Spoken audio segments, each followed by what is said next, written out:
important message to share with all of you about that. His name is Mr. Gordon Gregory.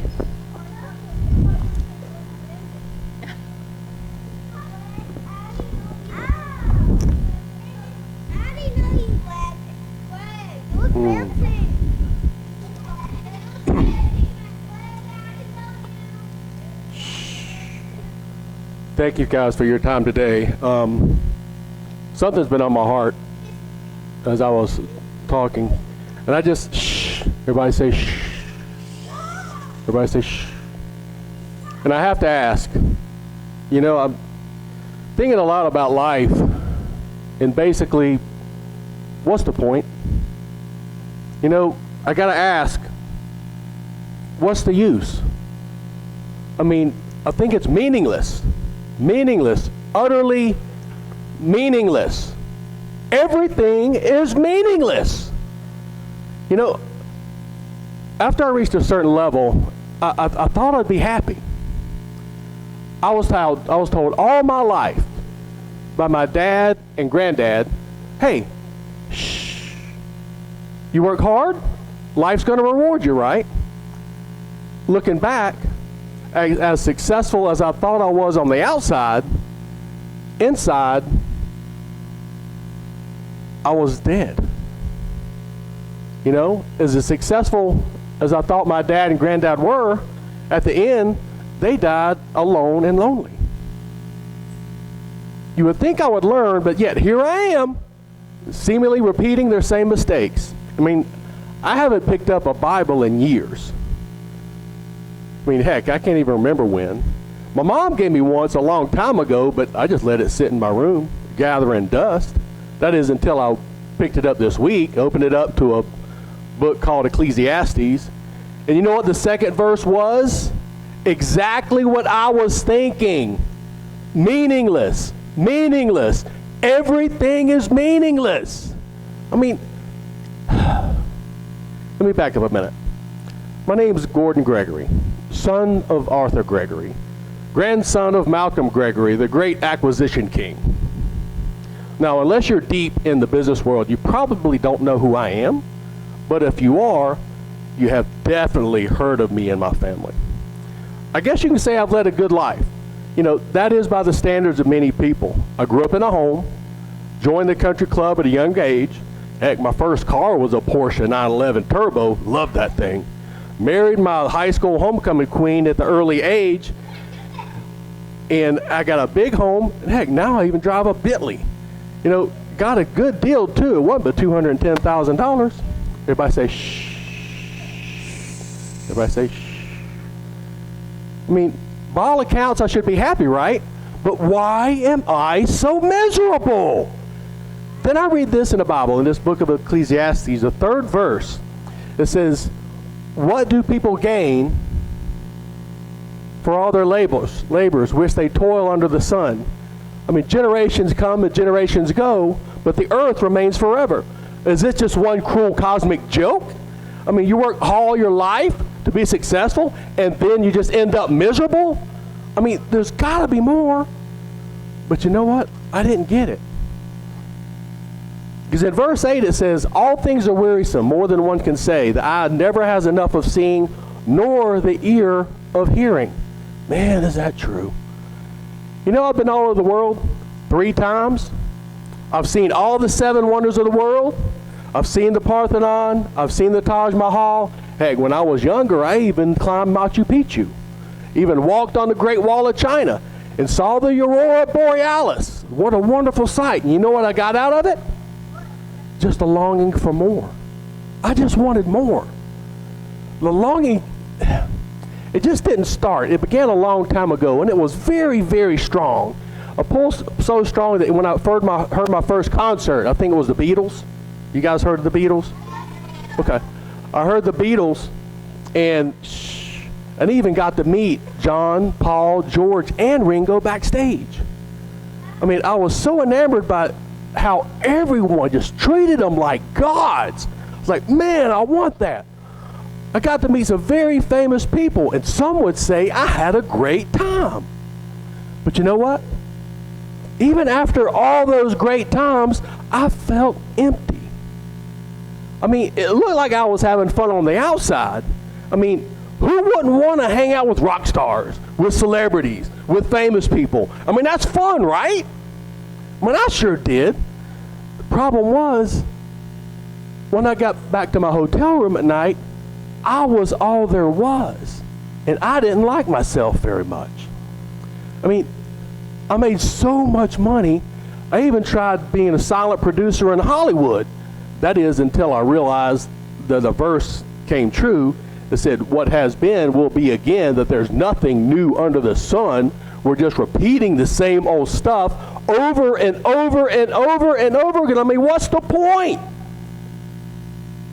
I thought I was being wise, and I was read verse 13.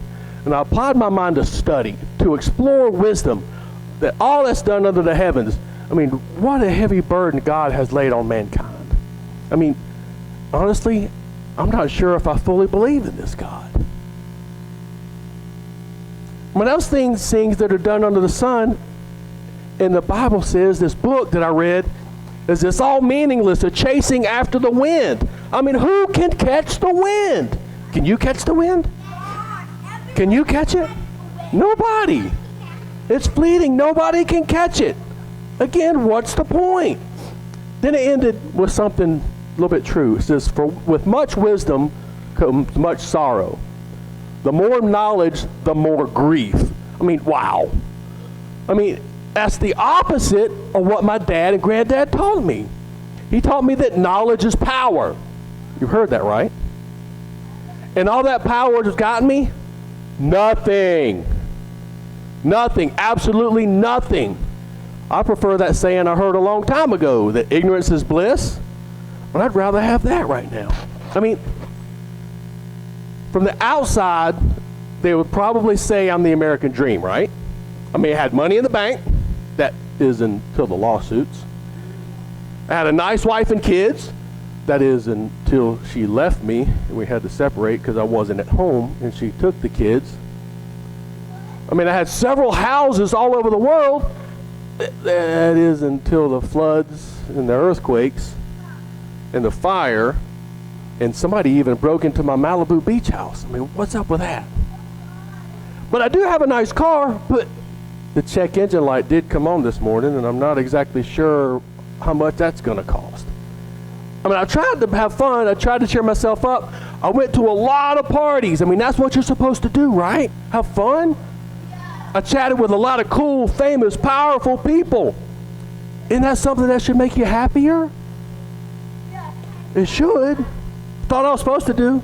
I mean, up until mid last year, my theme was, hey, if you want it, go get it. I denied myself nothing. But why do I feel so empty? I thought that knowledge and wisdom were key. Then this book, and it says, chapter 2, verse 16, for the wise, like the fool, will not be long remembered. The days have already come when both have been forgotten. Like the fool, the wise too must die. I mean, how true. You know, many of the people that I hung out with before, a lot of them aren't with us now. Many were taken from us at an early age and they died. And they all had one thing in common. When they died, without all the party, they were alone. And they were sad. I saw what they left behind, and I also saw every bit of it turning to dust, wasted by those who it was for. So again, I asked, what's the point? This was confirmed in verse 21. It says, for the person may labor with wisdom, knowledge, and skill, and then they must leave it all they own to another who has not toiled for it. This too was, wait for it, meaningless. Utterly meaningless. A person could do nothing better than to eat, drink, and find satisfaction in their own toil, it said. So this too I see is from the hand of God, for without him, who can eat or find enjoyment? It says God gives happiness to the sinner. It said God gives happiness, but the sinner he gives the task of gathering and storing wealth just to hand it over. I mean, don't get me wrong. I've been reading this book, the Bible, a little bit more, and, well, honestly, some of it's kind of depressing. There's a lot of trouble people go through for not a lot of reward that I see. I mean, to be worthy of this God, you have to be perfect, right? I mean, who's perfect? Nobody's perfect. I mean, what's the point? Then I continue reading in chapter 3, and I found what seems to be a little hope, but I'm still confused. I heard it in a song you guys listen to. Let's stop, please. So there's a time for everything and a season for every activity under the heavens. Then it tended to contradict what it said in the other chapters. It said, I have seen the burden God has laid on the human race. He has made everything beautiful in its time.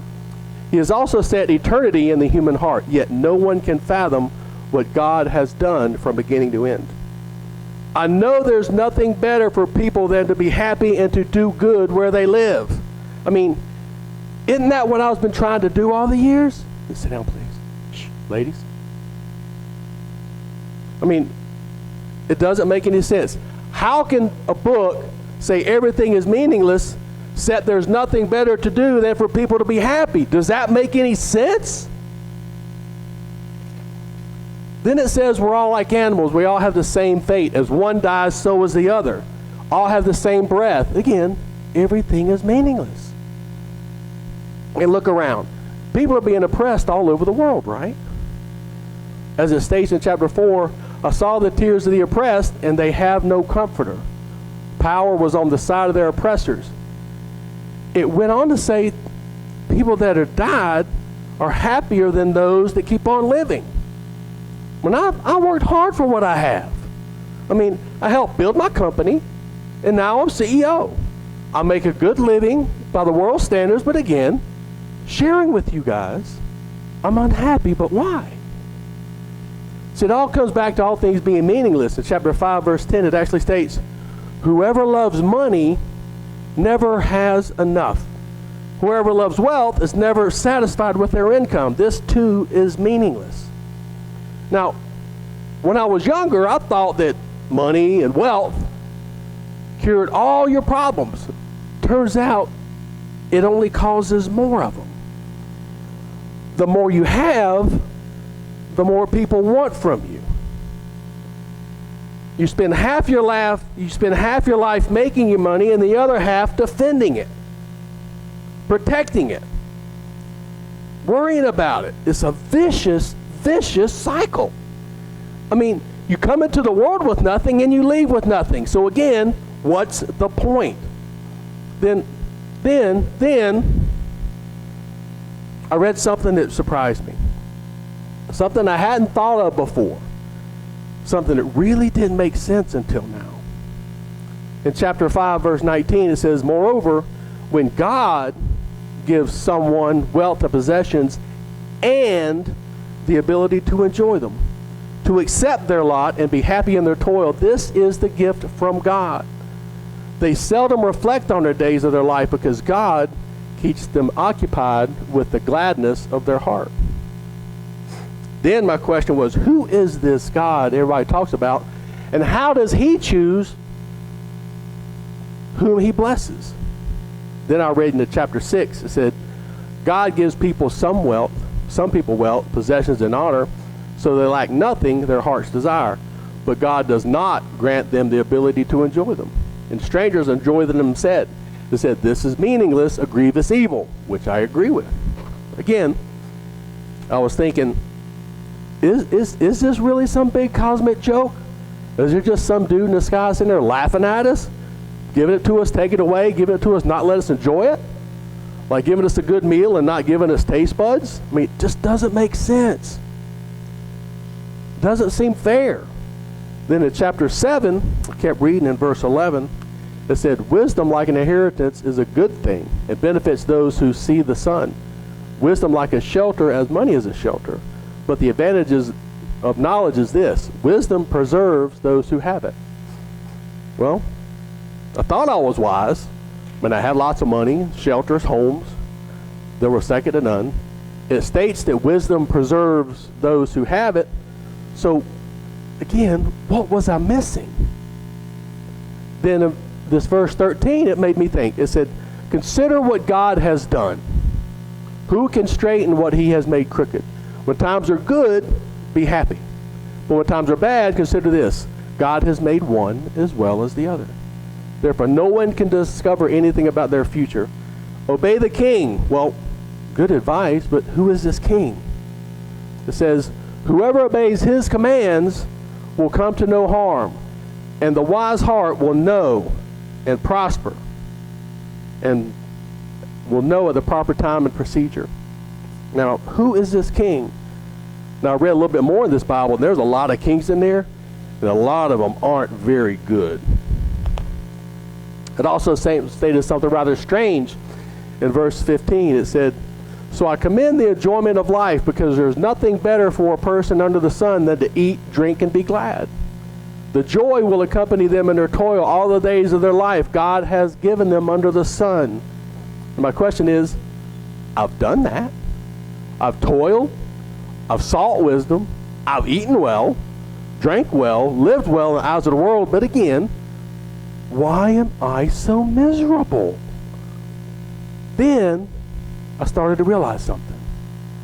In chapter 9, verse 9, it says, enjoy life with your wife, whom you love all the days of your meaningless life.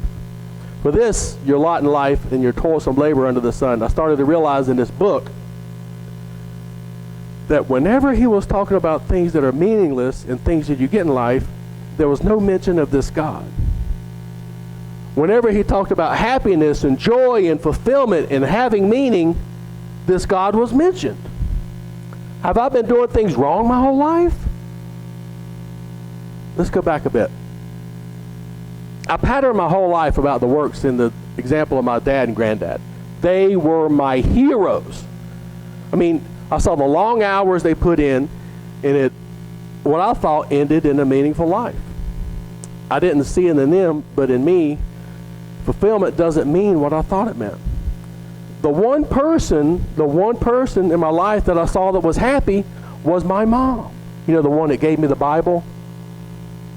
But I thought all of her happiness came from all of the things that my dad gave her. I mean, she had a pretty good life, and she seemed very happy. The only one in my life that I really saw happy.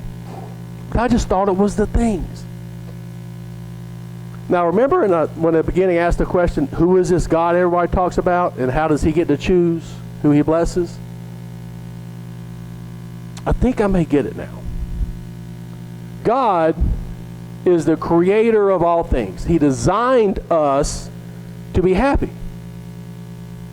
And I'm beginning to think that God's idea of happy and my idea of happy are two totally different things at this time. Just like in the verses it says the key to happiness is only when God is in it. It isn't money. It isn't things or anything like that. I was reading, it is meaningless, all wrong. The phrase, it is meaningless, needs something to it. It said it's meaningless unless God is in it. It is meaningless unless God brings it to you. Now, looking back at my life, I had to revisit a few of the milestones that I thought would make me happy. Well, thought I was really happy when I bought my first Porsche. Then when I bought my Bentley. But it didn't. But that was all for me. I married my high school prom queen. I did that just because she would make me look better when I walked into the room. I was parading her around like a thing instead of the loving person she was. I'm going to have to change that. I built my business just to make me more powerful. I had kids because that's what the world told me I should do to be successful. I hung out with famous people, did a lot of different things just so I could brag about who I knew. I did all this, listen, I did all of it to mask who I really was. I was miserable. I wanted to hide the fact that behind the perceived success was a miserable man who had no real purpose in life, whose life was in fact meaningless. Now look back, and while I can't change the things that happened, I am going to change things moving forward. I'm going to sell my car and buy a more reasonable one and give that money to the poor because they need it. I'm going to apologize to my wife for being a fool and treating her like a trophy instead of the wonderful partner she is, and also for making my work more important than she is. I'm going to have to apologize to my kids for not being there for them, for putting my work out there instead of them. And I hope it's not too late. I don't want them to turn out like their dad. Most of all, I'm beginning to believe in this God. I want to ask this God to be in all things that I do, in all things that I go. And I know as I read more, I'm going to learn more about Him. And I implore you, do that now. Make Him part of your life so it does have meaning. Thank you, guys.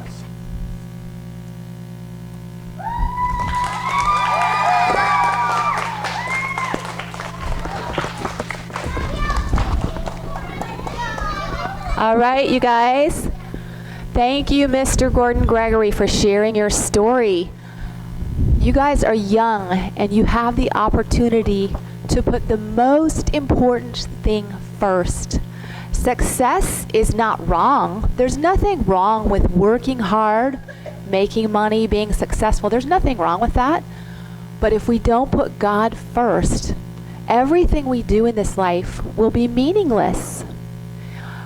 Pastor Bob has a message to share with us. He's going to share by video. I want you guys, during this time when worship starts, don't talk to each other. Just quietly reflect on what you heard today.